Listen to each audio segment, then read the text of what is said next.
வணக்கங்க. நாங்கள் கோயம்புத்தூர் மாவட்டத்தில் காரமடைக்கு பக்கத்தில் தோளம்பாளையங்கிற கிராமத்தில் நாங்கள் இருக்கிறோம். ரோட்டு மேலேயே தான் வீடு.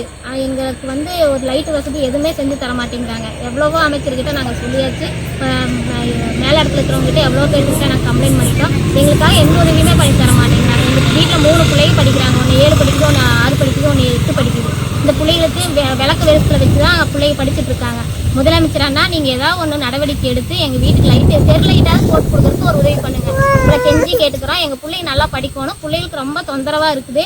வீட்டில் இங்கே 30 வருஷம் நாங்கள் இருக்கிறோம். 30 வருஷமா கேட்காதவங்க கிட்டையெல்லாம் நாங்கள் கேட்டிருக்கோம். ஆனால் எல்லாருமே முதல்ல பணம் கட்ட சொல்கிறாங்க. அது ஏதாவது ஒன்று கட்ட சொல்கிறாங்க. அந்த மாதிரி எங்களுக்கு வசதி இல்லை. எல்லாமே நாங்கள் கூலி வேலைக்கு போகிறவங்க தான். என் பிள்ளைகள்லாம் நல்லா படிக்கணும். இப்போ நீங்கள் புதுசாக திட்டத்துக்கு நீங்கள் வந்திருக்கீங்க அரசியலுக்கு. நீங்கள் ஏதாவது உதவி பண்ணுவீங்கன்னு நாங்கள் நம்பிக்கையாக இருக்கோம். நாங்கள் கெஞ்சி கேட்டுக்கிறோம். நீங்கள் ஏதாவது ஒரு உதவி பண்ணுங்கள். எங்களுக்கு தெரு லைட்டாவது போட்டு கொடுக்குறதுக்கு விஜய் அண்ணா நீங்கள் ஹெல்ப் பண்ணுங்கள் எங்களுக்கு. நன்றி, வணக்கம்.